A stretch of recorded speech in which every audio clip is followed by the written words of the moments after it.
Dans l'Évangile, Jésus nous dit plusieurs fois qu'il est notre repos. « Venez à moi, vous tous qui peinez et ployez sous le fardeau, je vous procurerai le repos. » Alors comment se fait-il que la religion chrétienne apparaisse-t-elle aujourd'hui comme moralisatrice, intrusive, culpabilisante et donc que Dieu comme un fardeau? Vous connaissez l'histoire de Caïn et Abel, les enfants d'Adam et Ève. Caïn laisse entrer en son cœur la jalousie qui était tapie à la porte et il finit par tuer son frère Abel. Eh bien, Victor Hugo a écrit un long poème pour décrire la fuite de Caïn avec sa famille à la suite de ce fratricide.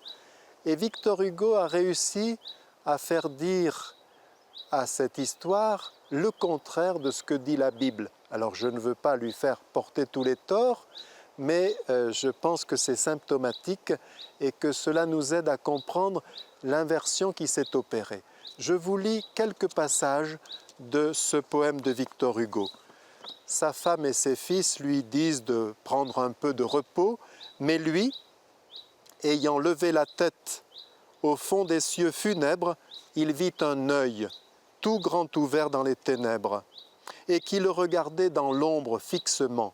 « Je suis trop près, dit-il avec un tremblement. » Alors il s'enfuit.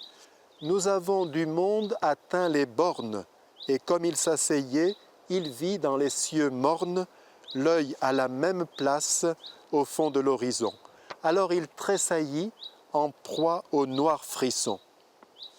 Il fait monter une toile de tente pour essayer d'échapper à cet œil, et Caïn répondit « Je vois cet œil encore ». Alors il fit un mur de bronze et mit Caïn derrière, et Caïn dit « Cet œil me regarde toujours ». Enoch dit « Il faut faire une enceinte de tours ». L'ombre des tours faisait la nuit dans les campagnes. Ils donnèrent au mur l'épaisseur des montagnes. Sur la porte on grava « Défense à Dieu d'entrer ». Quand ils eurent fini de clore et de murer, on mit l'aïeul au centre en une tour de pierre, et lui restait lugubre et hagard. « Ô mon père, l'œil a-t-il disparu ?» dit en tremblant Tsila. Et Caïn répondit « Non, il est toujours là. » Finalement, il demande à ce qu'on creuse un trou très profond, il y descend, et le poème se termine avec cette phrase que vous connaissez tous, « L'œil était dans la tombe et regardait Caïn. » On comprend que Victor Hugo, à la fin de sa vie, ait abandonné la foi chrétienne de son enfance. Mais cet œil, ce n'est pas Dieu. Il a fait erreur.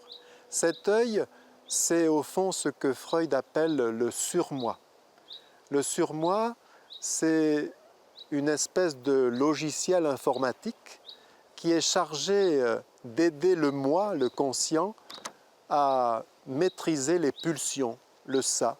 Et ce surmoi, il est formé dans notre enfance essentiellement par le rapport à la maman, le rapport au papa, le rapport même aux aïeux, au transgénérationnel et à toutes les influences que nous recevons. Et caractéristique du surmoi, c'est qu'il est toujours culpabilisant, toujours moralisateur, toujours intransigeant. Mais ce n'est pas Dieu. Allons lire simplement de nouveau la Genèse. Il est bien écrit que le Seigneur protège Caïn. Si quelqu'un l'atteint, Caïn sera vengé 7 fois. Et il met un signe sur Caïn pour que personne n'attente à sa vie. Revenons un tout petit peu avant dans le livre de la Genèse, au chapitre 3, pour comprendre. Adam et Ève viennent de commettre le péché originel. Or, il semble que Dieu ne le sache pas. Il arrive à la brise du soir, on a l'impression qu'il vient avec ses boules de pétanque et sa bouteille de pastis pour se réjouir avec ses enfants, et puis il ne les trouve pas dans le jardin. « Homme, où es-tu ? Où es-tu, homme ?» Et Adam finalement finit par sortir et dit J'ai eu peur, alors je me suis caché. Alors, est-ce que Dieu fait semblant de ne pas avoir vu? Probablement que non. Dieu ne nous voit pas faire le péché. Prenons un exemple. Un jour, le Seigneur me dit, Pierre, je veux visiter toute ta maison. Alors je tique parce qu'il y a un coin dont je ne suis pas très fier. C'est tout à la cave. C'est pas rangé, il y a de la poussière, et puis il y a beaucoup d'immondices, de détritus. Ça sent pas très bon. Et je lui dis, Seigneur, oui, d'accord, mais pas tout à fait partout. Pourquoi? Non, je veux descendre. Alors je descends avec lui, et puis il me dit, mais c'est où? Alors je lui dis, ben, c'est là, derrière cette porte. Alors il y va. Il me dit, ben non, il n'y a rien, c'est tout dans la lumière. Et oui, le Seigneur, dès qu'il est quelque part, il est dans la lumière, il apporte la lumière. Ce qu'il voit, c'est les conséquences du péché, c'est les blessures que nous nous sommes causées.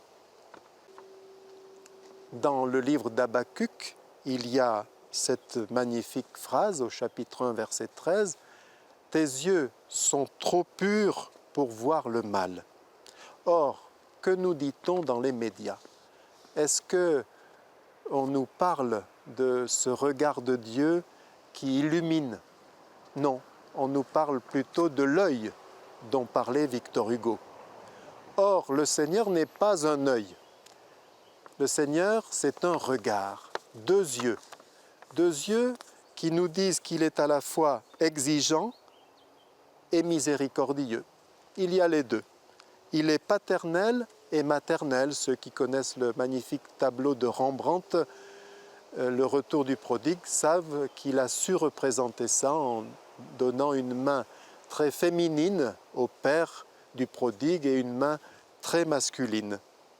Il est cadrant, le Seigneur, et plein de tendresse. Il est un juge juste, mais il est un berger infiniment patient. Il est autoritaire, quelle autorité, et en même temps il est très compatissant. En fait, il ne nous surveille pas d'un œil vengeur, d'un œil de reproche, il ne nous surveille pas, il veille sur nous d'un regard qui procure le repos. Puissions-nous tous nous sentir ainsi envisagés en vérité.